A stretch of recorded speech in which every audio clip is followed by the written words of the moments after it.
Ok, bien, buenas tardes a todos. Vamos a retomar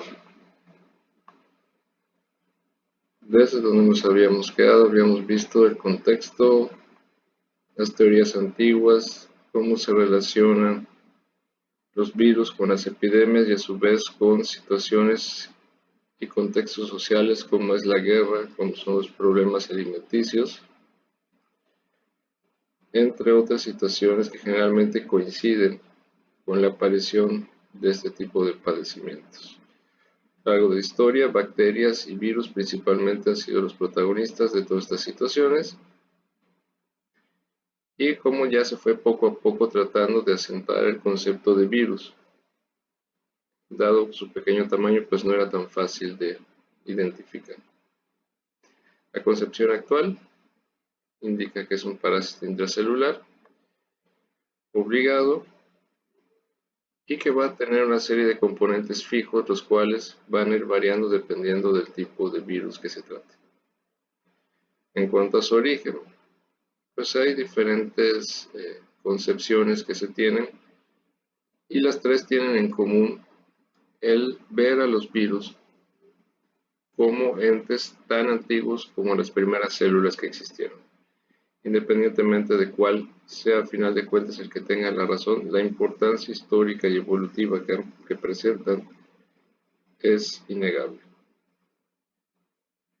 Y vamos a retomarlo a partir de aquí, que creo que en dos de los tres binomios no llegamos a verlo, así que vamos a empezar ya propiamente la continuación aquí. En cuanto a la nomenclatura, siempre a la hora de leer la literatura hay que tener pues esos conocimientos que nos permitan identificar los diferentes conceptos, en este caso los nombres que presentan los virus. ¿A partir de qué se ha llegado a nombrarlos? Pues de diferentes cosas que vamos a ver, como son los ejemplos, las características virales. Entre ellas podríamos tener el tamaño. Los picornavirus fueron nombrados de esa manera precisamente por sus características de tamaño, eso es dentro de los virus de los más pequeños. De ahí viene su nombre de pico, pequeño, y dentro del mismo nombre picornavirus está la fracción RNA. Esto me está diciendo que es un virus pequeño que tiene como genoma un ARN. Ya de ahí podemos tener otro ejemplo como el togavirus.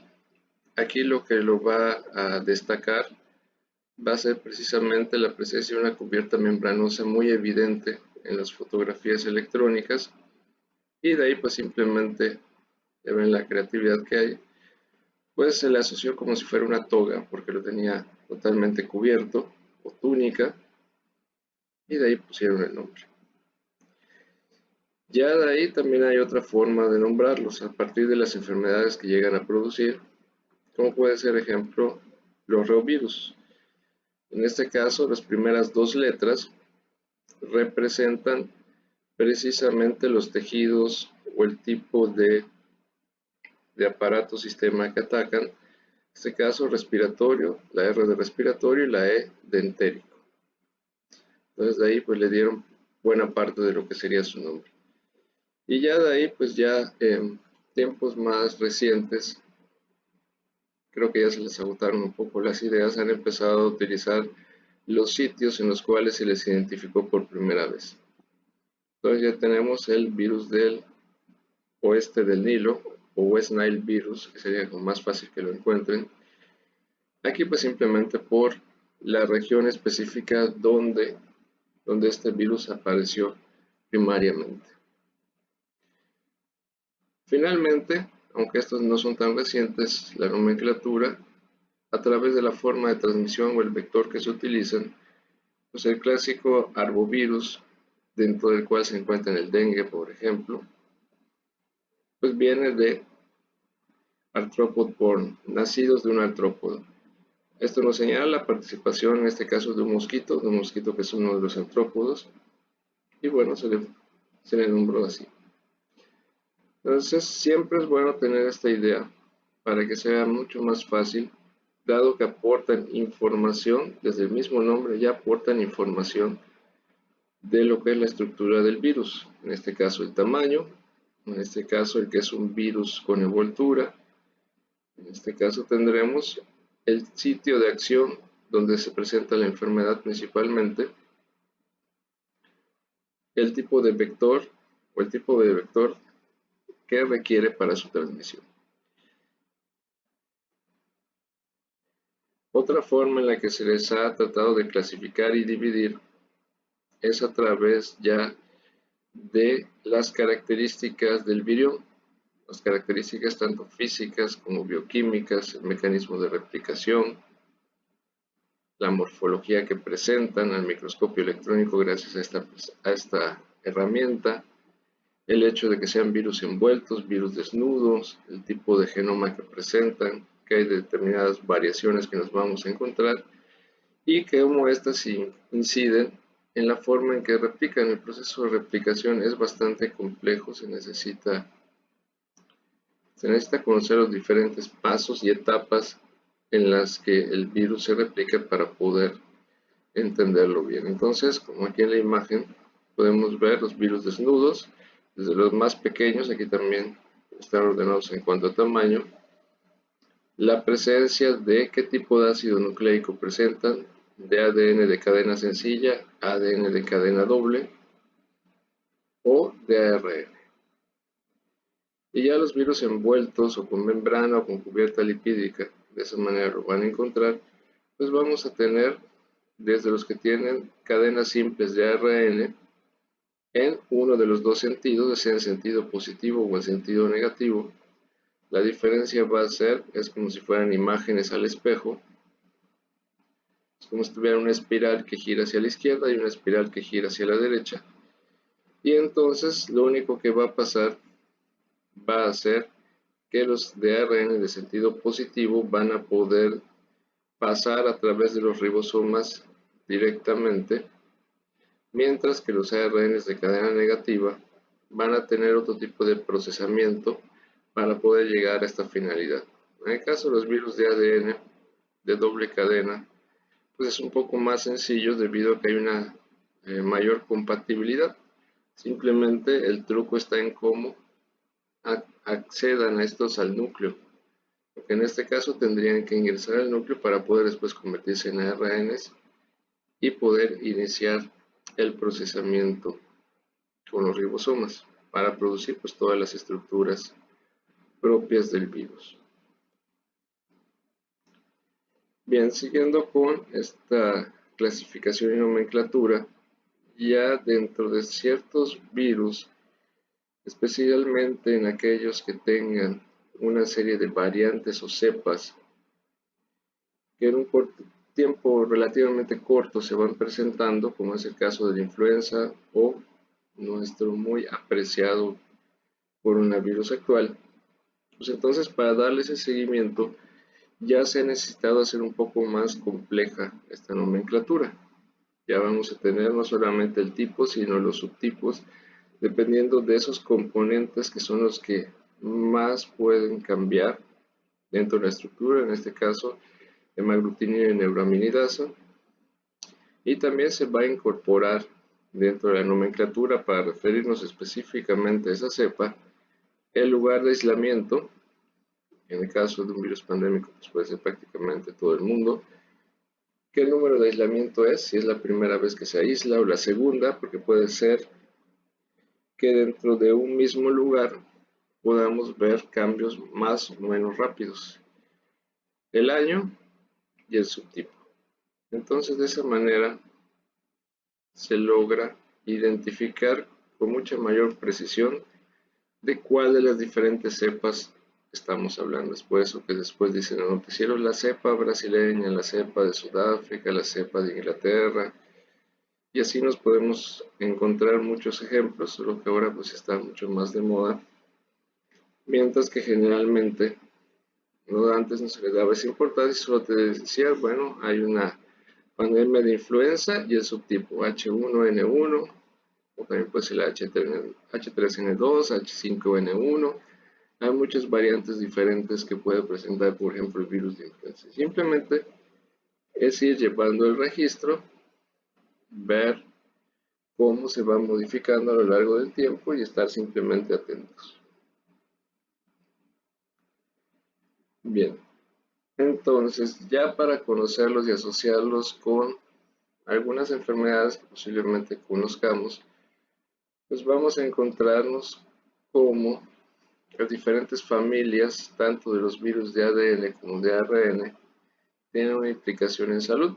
Algunos son muchos más conocidos, frecuentes. Muchos de ellos pueden considerarse de curso rápido, otros son peligrosos, pero afortunadamente, como el de la rabia, ya existe la vacunación.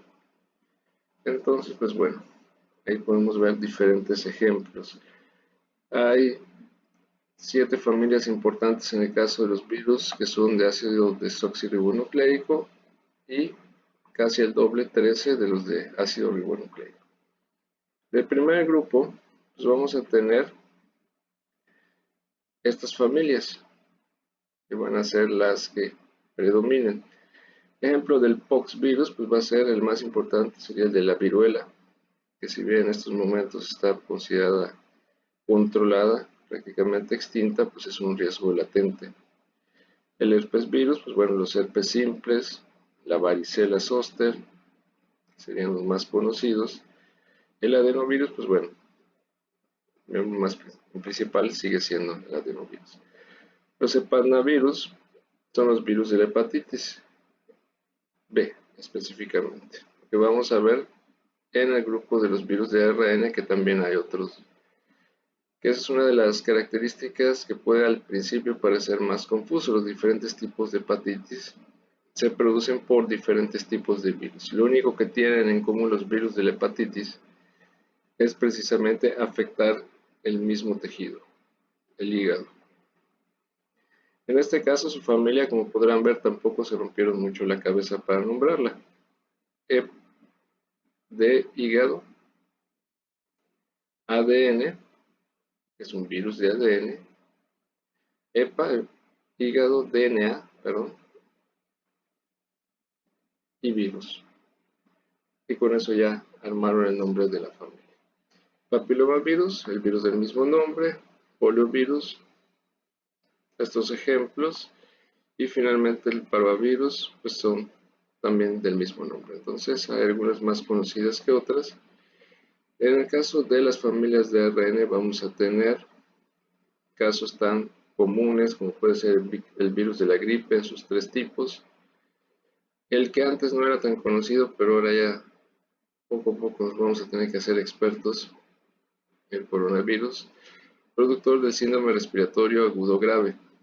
Originalmente, bueno, era el SARS. SARS era el nombre de la enfermedad y CoV era la abreviatura de coronavirus, se viene el nombre de SARS-CoV, y como era el primero que se encontraba, pues era el 1. Ahora no sé si haya sido para distinguirlo o por qué razón inventaron el concepto del COVID, pero podría también decírsele sin ningún problema que es un SARS-CoV-2.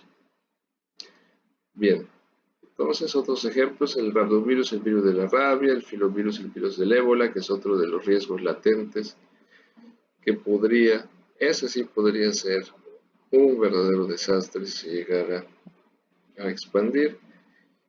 Y así varios otros grupos, en este caso son muchos más, rotavirus, rubiola, el rinovirus también, otro de los virus de la gripe, aunque tienen afección en vías respiratorias. Y aquí también en el picornavirus, en esos virus pequeñitos es donde está el virus de la hepatitis A. Y en los flavivirus, donde también tenemos al dengue, que a su vez es un arbovirus, también vamos a tener el virus de la hepatitis C. Entonces, como pueden ver, es bastante amplio el número de familias y lo que son los tipos de virus que nos pueden interesar. Ahora, vamos a entrar ya en la parte de la estructura. Lo primero, obviamente, ya que se empezaron a tener herramientas de microscopía electrónica, fue que empezaron a observar que diferentes tipos de virus presentaban tamaños y formas diferentes. Esto es comparado, por ejemplo, con una sola bacteria, con el tamaño de una sola bacteria. Ese sería el tamaño relativo que presentarían lo que son los diferentes virus. Y si lo ponemos con respecto de una célula humana, ustedes han visto cómo empiezan los fagocitos a atrapar bacterias. Estas son de mucho menor tamaño que una célula blanca, una célula de glóbulos blancos. Entonces, pues son todavía más pequeñitos. Este tamaño es óptimo para poder invadir las células, pero dentro de los diferentes tamaños de virus existe una suerte de regla. Mientras más grandes sean, más complejos van a llegar a ser. Esto es porque les permite contener no solo mayor cantidad de información, sino que además da cabida a que toda una serie de enzimas, proteínas accesorias puedan estar incorporadas dentro del paquete, por así decirlo. Y tenemos el ejemplo del retrovirus, que sería como el del VIH, que sería uno de los virus más complejos que existen, que es de un tamaño relativamente grande. Entonces también hay una relación entre tamaño y complejidad. Ya empezando con lo más esencial que necesitan ustedes conocer dentro de la estructura, es que la unidad fundamental, la partícula vírica fundamental, es el virión. Cuando hablemos de un virión, estamos hablando de la partícula completa, no de las diferentes partes en las que podemos estudiar. Aquí, nuevamente recordar, hay dos grandes grupos de virus. Aquellos que son los llamados virus desnudo o con cápside desnuda, que vamos a tener el genoma que va a estar empaquetado en una cubierta proteica o cápside. ¿Okay? Y vamos a tener entonces los virus con envoltura. Los virus con envoltura van a tener esos dos componentes y adicionalmente una membrana lipídica, con obviamente una serie de glucoproteínas de superficie que van a ser las que interaccionen inicialmente con las células blanco. También puede haber algunos cuyas proteínas estén a lo largo de todo el genoma. Y obviamente este tipo de virus van a necesitar siempre tener una membrana, siempre van a ser virus con envoltura para poder protegerse. Por el contrario, generalmente nos vamos a encontrar el predominio de los virus con cápside desnuda con esta estructura, porque va a ofrecerles una mayor protección. Bien, dentro de estos espacios, ya sea entre el genoma y la cápside, o adicionalmente en el espacio que queda entre la nucleocápside y la envoltura, va a ser un lugar donde se van a poder colocar varios de los componentes, ya sea las enzimas esenciales o accesorias, y completar lo que sería la estructura base. Entonces, tres elementos para recordar: el genoma, la cápside y, dependiendo del virus, la presencia de la envoltura. Adicionalmente, algunos otros componentes accesorios que permiten llevar a cabo el proceso. Bien. Entonces, el término nucleocápside solamente se va a poder utilizar en el momento en el que tengamos la cubierta proteica ya con el ácido nucleico dentro. ¿Por qué se menciona esta diferenciación? Porque puede haber cápsides que estén vacías. en determinados momentos del proceso de ensamblaje, se pueden encontrar viriones que aún no han, dependiendo del tipo de virus, se da que se ensambla y aún no están con genoma. Entonces, por eso se tiene que hacer esa pequeña diferenciación. Bien, entonces recordando, independientemente del tipo de genoma, más toda la serie de proteínas estructurales básicas, más todas las enzimas y proteínas accesorias, todo eso se va a empaquetar dentro de una cápside y es cuando, ya teniendo todos esos componentes, tenemos una nucleocápside. En los virus con cápside desnuda no hay nada más. El siguiente tipo de virus va a iniciar con todo esto dentro de la nucleocápside, pero adicionalmente se le va a agregar lo que es la membrana con las glucoproteínas conformando la envoltura. Pues son los virus envueltos. En el caso de lo que sería el genoma viral, ahí nos vamos a encontrar, además de la primera gran clasificación, que es virus de ADN o ARN, también esto va a permitir clasificarlos ya con otros tipos de características, irlos separando con otros tipos de características. ¿Cuáles pueden ser estas características? La forma en la que se presentan su cápside. Las cápsides tradicionales que generalmente nos imaginamos son las icosaédricas, esto de las estructuras tridimensionales o formas geométricas que se van ensamblando, lo que son los capsómeros, pero también va a haber ADNs rodeados y que forman una estructura helicoidal, o algunos que presentan formas muy complejas y exóticas. Entonces ya de ahí viene cómo, a partir de la forma en que el ADN se va a empaquetar, que también nos vamos a encontrar con otra característica que se asocia, si son desnudos o si son con envoltura. Y finalmente, ya volviendo más profundamente al genoma, vamos a tener diferentes maneras de encontrarlos. Va a haber los que son de una sola cadena, en sentido positivo, o bicatenarios. A su vez, los bicatenarios pueden ser forma circular o lineal. Entonces, toda esta serie de características que van interactuando permite ir recordando más fácilmente a qué virus específicamente nos estamos refiriendo.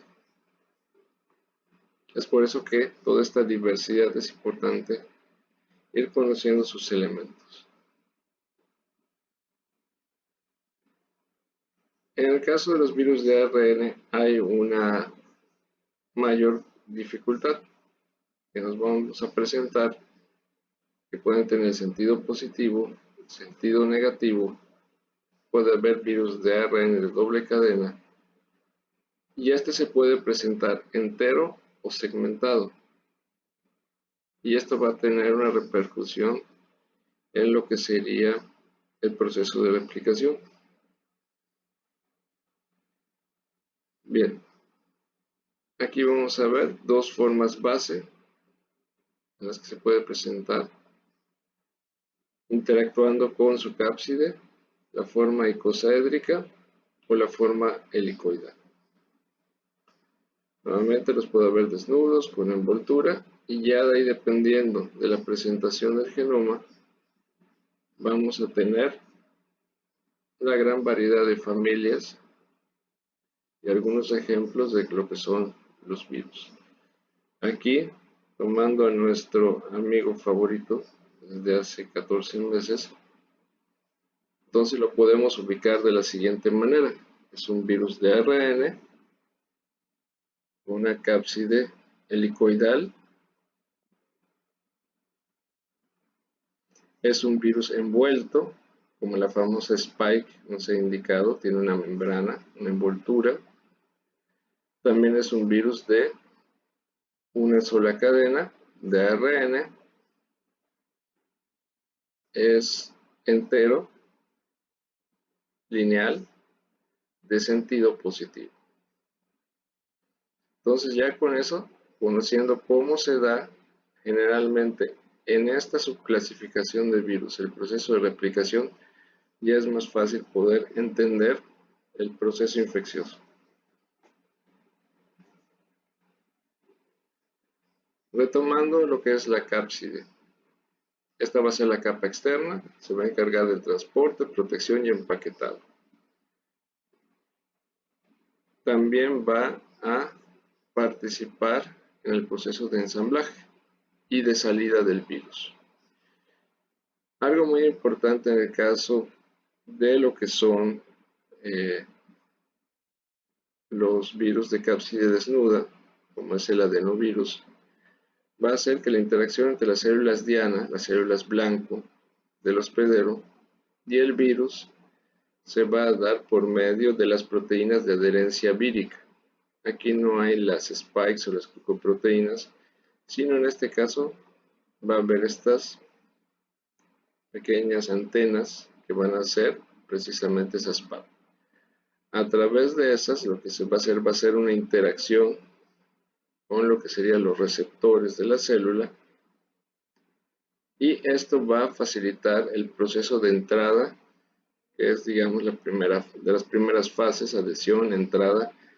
Como ya hemos visto en otros microorganismos, esa parte es similar. Tiene que haber una interacción entre un virus y la célula que específicamente tiene preferencia o especificidad para infectar. Bien. ¿Para qué nos sirve la cápside? Bueno, esta estructura rígida proteica está diseñada precisamente para soportar todas las condiciones ambientales que se presenten, como es calor, desecación, lo que son ácidos detergentes, entre otras situaciones. Lo fundamental que siempre va a tener para su supervivencia un virus es mantener la integridad de su genoma. Es por eso que necesita esta protección. Ya lo habíamos visto en otros microorganismos, como lo que son las bacterias pueden producir endosporas, que si recuerdan tenían múltiples capas proteicas para protegerse en situaciones de condiciones ambientales no óptimas para su sobrevivencia. Los virus funcionan de la misma manera. Necesitan de esta cápside para protegerse. En el caso de lo que son los virus desnudos, vamos a tener que la transmisión va a ser la ruta fecal-oral, como en los enterovirus, y esta nucleocápside va a ser lo suficientemente resistente para poder soportar el proceso. En el caso de los virus con envoltura, el otro gran grupo, esta envoltura va a ser una membrana compuesta de lípidos, proteínas y glucoproteínas, y va a tener la característica de que solo puede mantenerse en soluciones acuosas. Entonces, la presencia en sí de una envoltura o un virus desnudo va a determinar también cómo se va a dirigir su mecanismo de transmisión.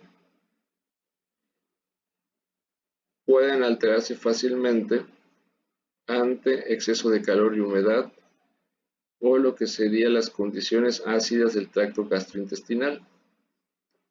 Este hecho de tener una envoltura hace que sean frágiles. Al final de cuentas es una membrana biológica con una bicapa lipídica, y al contacto con la acidez, principalmente del estómago, pueden perder esta envoltura. Entonces, ya incluso si su genoma pudiera sobrevivir intacto, lo que es la nucleocápside, ya carecerían de lo que son estas llaves químicas para poder entrar en las células. Es por eso que generalmente lo que son los virus envueltos no son óptimos para la transmisión fecal-oral. Por su parte, el hecho de que puedan, por su membrana, estar muy a gusto en soluciones acuosas, convierte su mecanismo de transmisión preferido, lo que son fluidos, gotas respiratorias, sangre y tejidos. Esto es todo lo que tenga un componente líquido, acuoso, va a ser más óptimo para este tipo de virus. El ejemplo que nos presentamos es el virus de la influenza, el clásico. Podríamos ahí ya también meter a nuestro amigo el coronavirus. Bien. ¿Cómo está conformada la cápside? La cápside es como esos jueguitos que nosotros nos daban para ir desarrollando nuestras habilidades motrices finas, que recortabas una figura e ibas doblando en la línea punteada, con mucho cuidado se iba pegando hasta que se formaba un dodecaedro y cosaedro, lo que son en general lo que son los poliedros, que son figuras tridimensionales conformadas a su vez por pequeñas estructuras más sencillas, planas, como por ejemplo aquí podría ser un triángulo y también podemos observar un pentágono, simplemente referencia, ¿no? Para que sea más fácil de recordar. Entonces nuestra cápside va a estar formada por una serie de proteínas individuales que se van asociando hasta formar precisamente lo que sería la cápside completa, o mejor dicho, la procápside, que también es una pequeña diferenciación que se hace. Entonces todo parte de lo que son las subunidades proteicas. Estas subunidades proteicas se van a fusionar formando lo que son los protómeros, que va a ser, digamos, el segundo nivel de proteínas individuales a lo que sería la primera figura para recordar que sería la figura triangular, que es el protómero.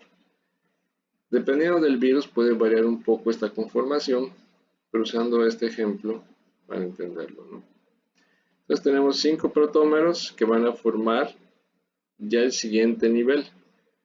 Ahora sí, lo que se consideraría propiamente las partes que van a constituir la cápside. Y a estos es a los que se les llama los capsómeros. Pero técnicamente son hasta el tercer nivel donde se forma el capsómero con forma de un pentámero. Y ya de ahí se van ensamblando hasta formar finalmente, en este caso con 12 pentámeros, la procápside de un virión maduro. Ya cuando llega a la parte del ensamblaje es cuando generalmente sucede toda esta formación. Se van elaborando poco a poco, al ser codificadas en los ribosomas todas estas subunidades, y se van atrayendo por afinidad cada una de estas subunidades para formar la cubierta. Hay dos maneras en las que se puede encontrar, por eso les mencionaba aquí la diferencia del término cápside a procápside. Cuando la cápside se forma alrededor del genoma, sí le podemos decir así, de manera que va a haber proteínas que se vaya afianzando lo que es el genoma a los diferentes capsómeros y se va construyendo alrededor de ello. La otra opción es que se forme la envoltura, o mejor dicho, la procápside vacía, sin terminar, sin estar completamente cerrada, y después, cuando se han liberado los genomas, estos por afinidad se introducen dentro de la procápside, se sella el virión y entonces ya tenemos la cápside completa.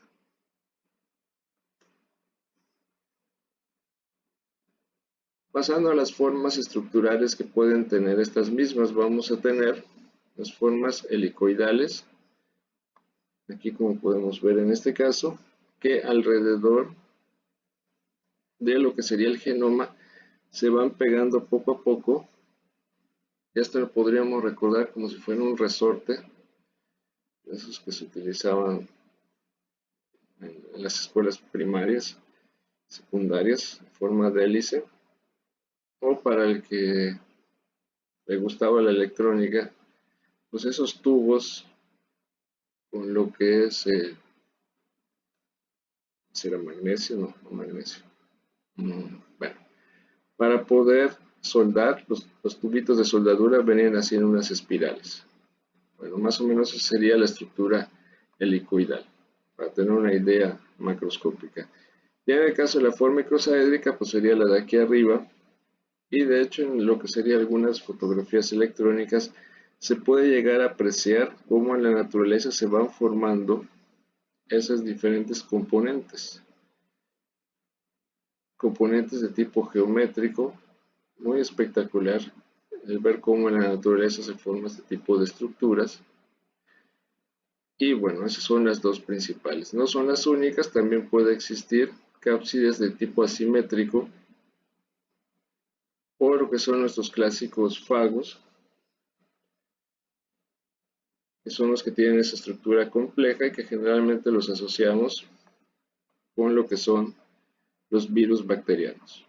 Con esa estructura, aquí tendría la cápside, aquí tiene un tubo central y tiene también para fijarse a lo que es la célula esta especie de patitas y tiene un sistema de inyección de lo que es el genoma.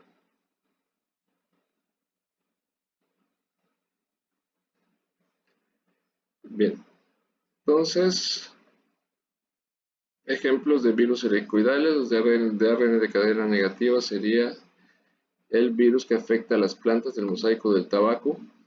También se estudia mucho por la implicación que tienen en lo que sería la industria agrícola, muchos virus que afectan a las plantas, al tabaco, al coco, al cultivo de maíz. También tienen enfermedades virales y es importante conocerlas precisamente para evitar hambrunas, porque se llegan a perder cosechas importantes, puede dañarse ampliamente esa especie de plantas, especie de árbol que produce frutos y diferentes productos y extenderse de una forma peligrosa.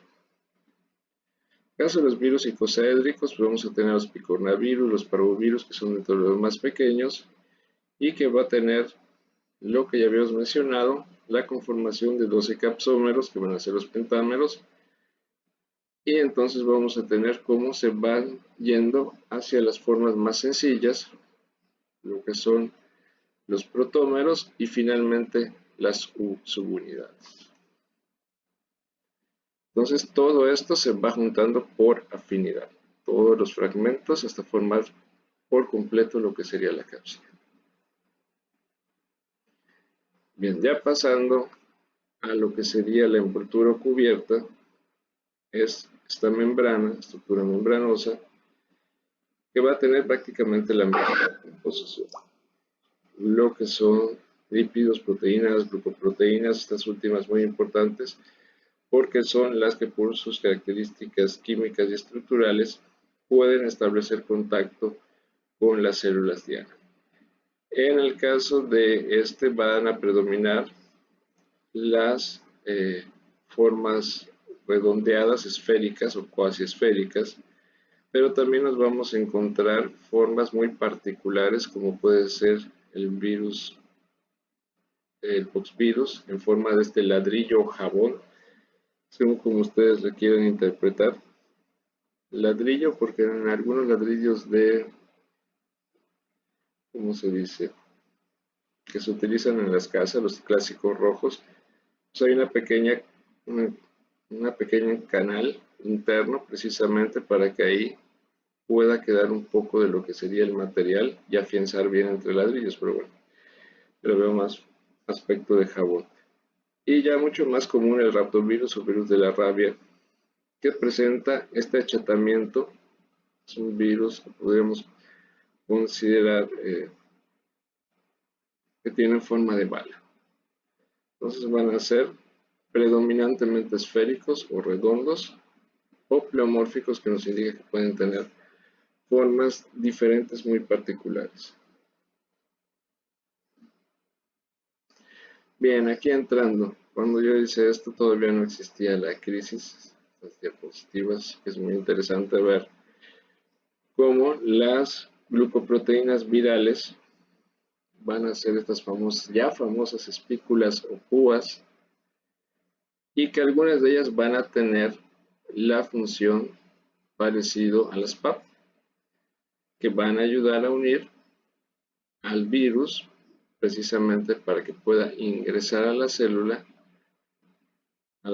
diana. Entonces van a estar anclados en lo que sería la cubierta membranosa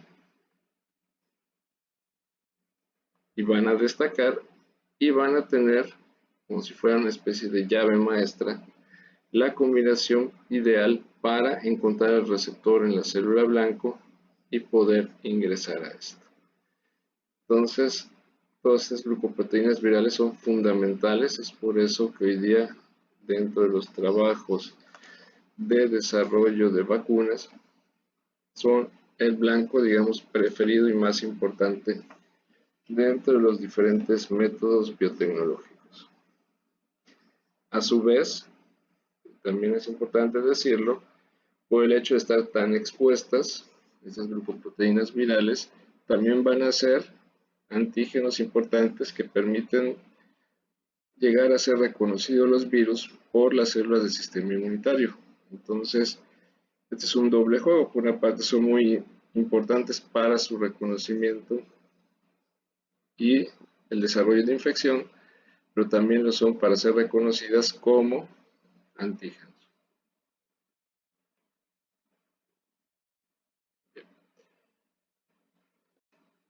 Algunas otras características que podemos mencionar relacionadas con los virus, por ejemplo, los virus envueltos.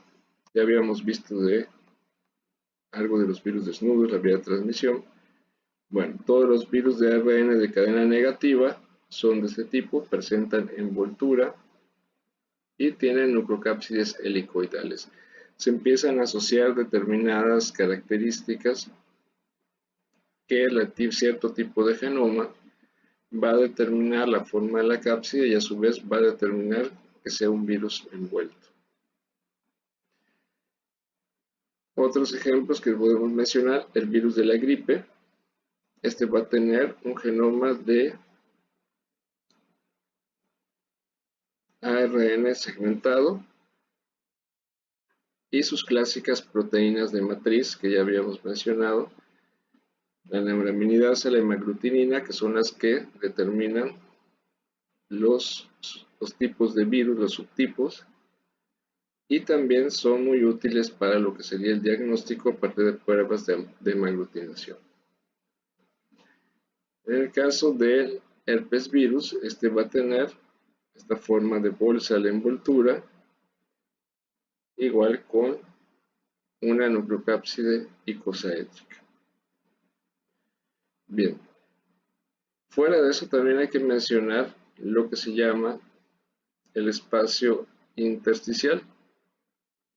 El espacio intersticial o tegumento podríamos representar como lo que está entre la envoltura y lo que es el genoma.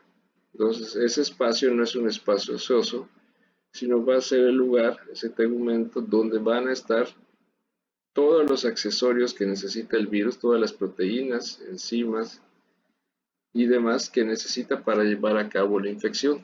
Porque una vez que se libera de la membrana, estas proteínas van a quedar accesibles de adentro de la célula infectada para llevar a cabo lo que es su función. Entonces, no olvidarnos del tegumento. Curiosamente, no confundir con el tegumento de los parásitos que ya vimos. Bien, ya entrando en lo que son los ciclos de replicación viral, este va a ser un proceso muy complejo. Estamos hablando, cuando hablamos del concepto de replicación viral, estamos viendo desde lo que es el contacto, el primer contacto con la célula diana, hasta que la nueva partícula viral sale de esa misma célula. a todo el trayecto y todas las fases que constituyen la replicación. Bien, de manera general hay dos grandes fases que nos vamos a encontrar en los ciclos replicativos virales: la fase temprana y la fase tardía. En el caso de la fase temprana, a su vez, está constituida de varios componentes. Desde lo que es el reconocimiento de la célula diana, que es donde empieza todo el proceso de unión entre la partícula viral a través de sus espículas o PAP y lo que es la célula, el proceso de introducción de la partícula viral o el virión dentro de la célula. En el caso de los virus envueltos, con pérdida de lo que sería la envoltura, se fusiona con lo que sería la membrana y ya solo el contenido se libera, lo que sería la nucleocápside, más toda la serie de enzimas y proteínas que estén en el tegumento. Y finalmente, ya la liberación del genoma en el citoplasma, para que dependiendo si es un virus de ADN o ARN, dependiendo del sentido, ya se inicie propiamente, ahora sí, la replicación de los componentes. Esto es la copia de los componentes. En esta fase donde apenas se está liberando el genoma es donde termina lo que es la fase temprana. Hasta aquí, lo único que ha hecho el virus es introducirse y liberarse con sus diferentes componentes. Todavía la única interacción que ha tenido ha sido a nivel de membrana. Ya en la segunda gran fase, que es la fase tardía, ya va a ser cuando interactúe con toda la maquinaria bioquímica de lo que es la célula. Esto va a iniciar con la replicación del genoma y la síntesis macromolecular. Entonces, la síntesis macromolecular es la producción de todas aquellas proteínas que en esa secuencia que va a tener el virus necesite primero. A su vez también se van a producir otro tipo de ARNs para proteínas no estructurales, genes para enzimas, otro tipo de proteínas. En todo este ballet que se va dando con diferentes etapas, se van a producir únicamente los componentes que en ese momento requiere el virus. Bien, entonces, el orden en el que generalmente se va a dar toda esta síntesis de diferentes componentes va a ser, como se había mencionado, la síntesis de RNA mensajero, proteínas no estructurales, genes para enzimas y proteínas. Todo lo que son las instrucciones para los componentes que necesita en ese momento. Después viene ahora sí la replicación del genoma, ya que se tienen esos primeros componentes que van a ayudar precisamente a que se dé esto, puede iniciar esta replicación. Después se van a producir algunos otros ARNs mensajeros y se empiezan a producir las proteínas ahora sí estructurales, las que van a formar parte precisamente de la cápside, por ejemplo. Y finalmente se van a dar todos los procesos posttraduccionales para tener lo que son cada uno de los componentes completos y terminados. Bien, otro periodo que hay que mencionar dentro de la replicación viral es el periodo de eclipse. Este va a terminar con la aparición de los nuevos viriones, ¿okay? Y el periodo de latencia. En estos no se van a encontrar virus fuera de la célula. Ya están completos algunos viriones, pero todavía no se ha producido lo que sería la liberación. Entonces vamos a tener aquí, en esta primera imagen, lo que serían las etapas de la infección desde que se da el contacto del virus con la célula blanco, lo que son la fase temprana, la fase tardía, cómo interactúan los periodos de eclipse y latencia, Y finalmente tendríamos, ya que están todos los componentes y se empiezan a ensamblar, llegar finalmente al periodo de liberación. Bien, cada célula se puede convertir en una máquina formidable de producir billones. Cada una puede llegar a producir 100.000 partículas antes de que ya sea eliminada o que pase por el ciclo lítico y muera. La buena noticia es que un porcentaje de 1 a 10% van a ser billones infecciosos completos. El resto de 90 hasta el 99% van a ser no infecciosos. Nuevamente, al igual que habíamos visto con los parásitos, los virus no apuestan por la calidad, sino por la cantidad. Entonces, la gran mayoría de esos billones van a ser defectuosos, van a faltar componentes, pueden ser incluso cápsides vacías que se liberen.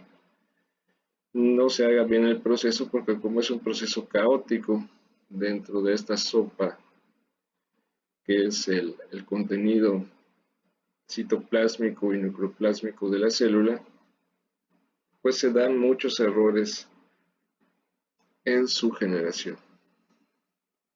También dependiendo del tipo de virus, va a ser el tiempo en el que se pueda dar todo este proceso, en el que podamos ir desarrollando la suficiente cantidad de células infectadas, de manera que se relaciona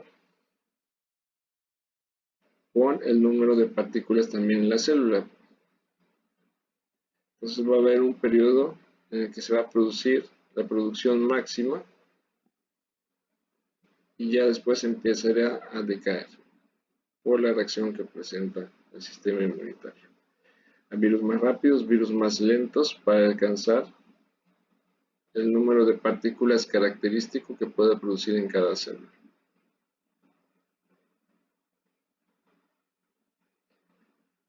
Bien, entonces, viendo el ciclo de replicación, aquí lo importante usando esta imagen de ejemplo es ir poniendo lo que son las diferentes etapas o pasos que van a llevar a cabo los virus a la hora de infectar una célula. Aquí, aunque se vea cuadrada, esta es una representación de una célula, su membrana en verde, nada más para tenerlo en cuenta. Eso es un poco extraño. Bien, entonces viendo de manera general, vamos a describir lo que son primero los diferentes pasos y ya propiamente después vamos a ver lo que son, dependiendo del tipo de virus, cómo se van a dar estos pasos. Primero que nada, el reconocimiento. El virión reconoce una célula blanco potencial y ya de ahí empiezan los mecanismos de unión. Busca el receptor adecuado y empieza a forzar a la célula a que pase la siguiente fase, que es la de penetración. Ya adentro se va a perder la envoltura, como les mencionaba, dependiendo del tipo de virus, puede entrar con todo lo que sería una parte de la membrana o los virus envueltos en el proceso de unión. Lo que se va a hacer es liberar únicamente el contenido. ¿Okay? El número 3, parte de penetración o de fusión, dependiendo. ¿Okay? Bien. Ya de ahí, pues bueno, en el caso de los virus desnudos, también van a tener que perder su envoltura para liberar lo que son sus componentes, todos los ARNs o ADNs que se necesitan. Y ya de ahí empieza el proceso de transcripción. Ya sea que sean ARNs o que se conviertan en ARNs funcionales, van a pasar por todo el proceso en el cual van a ir sintetizando todas las proteínas, todas las enzimas que necesita para continuar todo el proceso e ir produciendo todos los componentes de la replicación.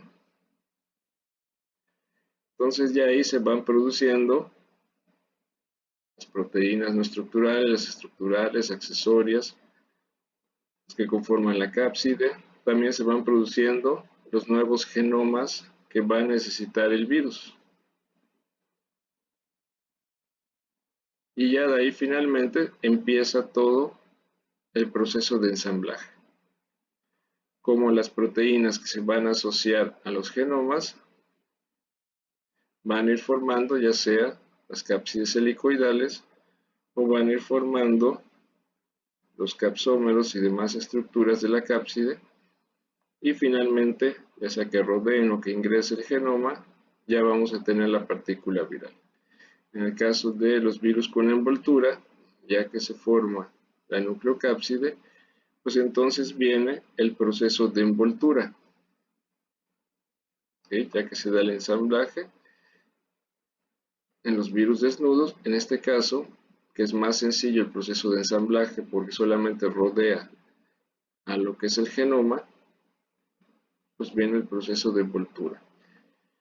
Aquí haciendo un paréntesis, también lo que es la célula infectada va a empezar a incorporar dentro de lo que es su membrana lo que son también glucoproteínas propias del virus, precisamente para que cuando éste sea liberado por gemación pueda infectar a otra célula.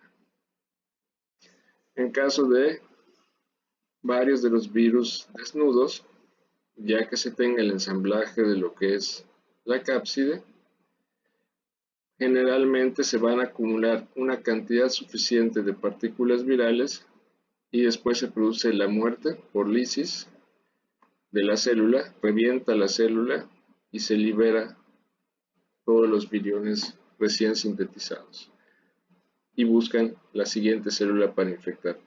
Es por eso que algunas de este tipo de virus producen cuadros muy agudos en los cuales la sintomatología es súbita. Es como cuando de repente te da algún tipo de infección gastrointestinal viral. Puede tener una aparición, una vez que inicia, puede ser bastante agresiva y aguda. Bien, aquí considerando otros términos. El reconocimiento y la adhesión. Bien, ahí es cuando hablamos de estos conceptos que ya son conocidos por ustedes, de cómo las PAP y las glucoproteínas pueden unirse a los receptores celulares específicos de determinadas especies. Cuando hablamos de las especies que pueden ser infectadas por un virus, estamos hablando del rango de hospedero. Solamente determinadas especies van a poder interactuar con esa combinación de virus. Aquí tomando como ejemplo la influenza A, con sus diferentes hospederos, que como hemos visto cuando se empiezan a dar interacciones y empiezan a modificarse y generarse nuevas variantes, es cuando viene el problema. Pero de manera estable, las diferentes variaciones que puede haber de hemaglutinina y neuraminidasa van a ser específicas para determinadas especies. Lo más peligroso siempre va a ser las aves acuáticas, que pueden contener a todos los subtipos, mientras que algunas especies están un poco más restringido, ¿no? De cuáles variantes del virus pueden afectarles. De igual manera, ya hablando desde el punto de vista celular, también hay una especificidad o una susceptibilidad dentro de las células. Una vez que entra un virus, llámese de influenza, no va a afectar, por ejemplo, las células de la piel o nerviosas, sino aquellas que son de tracto respiratorio. Entonces de ahí viene diferentes clasificaciones en las cuales los virus pueden ser también denominados como neurotropos, linfotropos, dependiendo del tipo de célula diana que prefieran. Bien, entonces recordando únicamente, la estructura de adhesión viral puede ser parte de la cápside, o una proteína que se extienda a partir de ella o estar dentro de la envoltura membranosa del virión. ¿Okay? Y bien, aquí nada más referenciando esta imagen de cómo, esta es la razón de cómo aparentemente siendo diferentes subtipos los que se presentan en las especies, dada la relación que puede ser relativamente estrecha entre algunos de estos componentes, por ejemplo gallinas, cerdos y el ser humano, se facilita que estos virus puedan en algún momento dar el salto entre las especies y es cuando se generan las nuevas variantes peligrosas.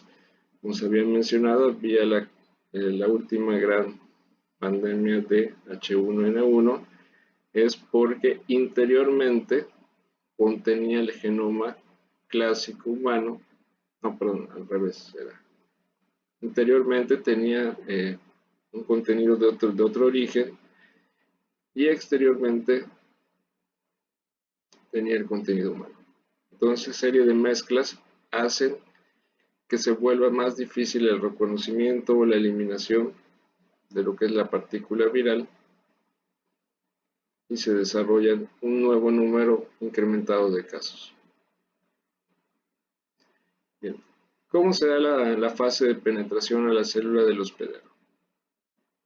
Van a interactuar múltiples proteínas de adhesión vírica y los receptores celulares. Se va a disparar el mecanismo de internalización del virión dentro de la célula. ¿Cómo se va a dar? En el caso de los virus sin envoltura, va a ser una endocitosis mediada por receptores o viropexia. ¿Qué es la viropexia? Penetración directa a través de membranas en las que participan estructuras hidrófobas de las proteínas de la cápside, las cuales van a ser las más expuestas durante el proceso. Entonces, todos estos virus desnudos, ¿qué es lo que van a hacer? Van a tener un sitio de unión y van a forzar la formación de vesículas endocíticas. Esto nada más es un proceso temporal. En este instante que vemos aquí, lo que sería el virión estaría como si fuera un virus envuelto, pero lo que necesita es liberarse en el citoplasma para poder iniciar su proceso replicativo. Entonces se va a deshacer de lo que es esta envoltura temporal. Ya cuando hablamos de lo que son los virus con envoltura, los que ya traen una membrana, una estructura similar a una membrana, van a buscar fusionarse con las membranas celulares de lo que es el hospedero. Entonces, por ejemplo, el virus del VIH va a tratar de fusionar la membrana que trae y ya liberarse dentro de la nucleocápside y el genoma y poder así acceder a la maquinaria bioquímica. Bien, entonces hay dos maneras en que pasa esto. En un proceso directo de fusión, que es el que les había mencionado, directamente, ya al hacer todo el contacto y adhesión, se liberan o lo pueden hacer a través de una endocitosis en la cual la partícula viral va a obligar a la célula a que la fagocite, por así decirlo, mediante un endosoma y ya después pierde la membrana internamente. Aquí interesantemente, esto también se puede reintegrar. Recordemos que todo lo que son las membranas biológicas pueden irse reintegrando a lo que sería la membrana principal, o en el caso de los que entran por fusión, ya las estructuras virales externas ya quedan expuestas en la célula. Esto tiene una ventaja desde el punto de vista inmunológico, de que ya pueden ser reconocidas como células infectadas. Pueden despertar la alarma al ser altamente antigénicas. ¿Qué se necesita para que se den estos dos procesos? ya se ha investigado que existen pequeñas diferencias. En el caso de los virus que entran por fusión, se busca que sea a través de un pH neutro, mientras que en el caso de los virus que entran por endocitosis, se va a necesitar formar dentro del fagosoma un pH ácido. ¿Cómo se logra esto? Exponiendo todas las regiones hidrofóbicas que permitan la fusión de la membrana. Entonces, aquí viene el proceso de lo que sería la fusión y formación de un endosoma. Se va a dar la interacción entre lo que son las glucoproteínas de membrana y la membrana celular. Esto va a producir unos cambios conformacionales en las proteínas en diferentes etapas, de manera que se force lo que sería la entrada, y esto se hace a través de la generación de un pH ácido, y regulando este pH es que después de estar en el endosoma logra también liberar el contenido ya dentro de la célula e interactuar con la maquinaria celular. Y esto es lo que es la pérdida de la envoltura. Ya que está dentro de la célula, la nucleocápside debe llegar al sitio que le corresponde la replicación. El sitio que corresponde la replicación va a depender enteramente del tipo de genoma que le corresponda a esa célula. En el caso de los virus de ADN, le va a corresponder a lo que es el núcleo. Ese va a ser el sitio blanco donde va a iniciar. ¿Por qué? Por sus características, donde hay ADN en el núcleo. Y entonces ya un ADN en el núcleo puede aprovechar todo lo que son las enzimas y demás de la propia célula para poder copiarse a ARN mensajero y producir proteínas. En el caso de los virus de ARN, estos ya están en la forma codificante, especialmente los de sentido positivo. Y ya en el citoplasma va a ser el sitio donde predominantemente van a buscar ejercer su acción. Bien.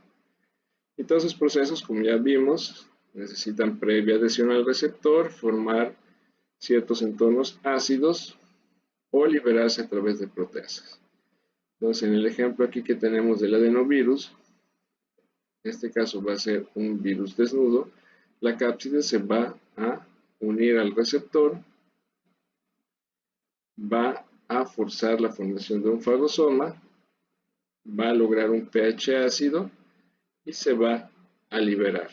Y entonces ya ahí empieza a desarmarse lo que es la cajita protectora para que entonces el genoma esté disponible y sea dirigido hacia el sitio óptimo.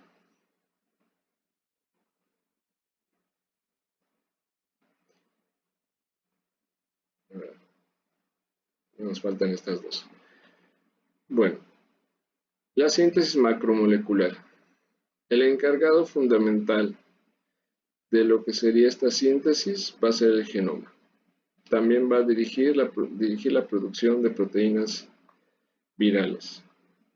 Bien, este genoma tiene que transcribirse, un punto clave es ARN mensajeros funcionales. Esto es que logren engañar a la célula y unirse a lo que son los ribosomas. ¿Cómo lo van a hacer? Dependiendo del tipo de genoma, van a hacer a través de los virus de ADN, van a utilizar las RNA polimerasas 2 dependientes de ADN de la célula y otras enzimas para hacer sus RNAs mensajeros. Esto es, si les causa mucho conflicto ARN polimerasa 2 dependiente de ADN, es una enzima que transforma el ADN en un ARN, o sea, hace la copia, polimeriza. Entonces va agregando lo que son los nucleótidos correspondientes para transitar de la información en forma de ácido desoxirribonucleico a ácido ribonucleico. En el caso de los virus de ARN y también algunos de ADN, estos virus se van a replicar en el citoplasma, pero deben codificar ellos las enzimas necesarias para los procesos de transcripción y replicación. Es donde les mencionaba de que en la fase temprana se necesitaba elaborar determinados componentes que permitieran a los virus poder acceder a la maquinaria celular.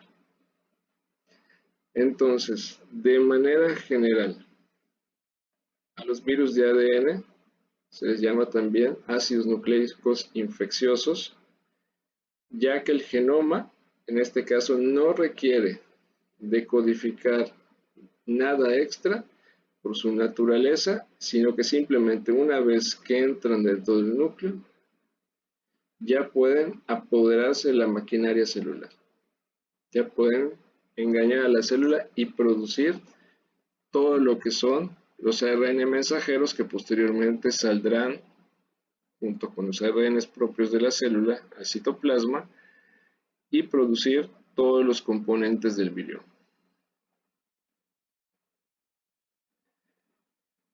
Entonces, el orden de transcripción generalmente se va a ver.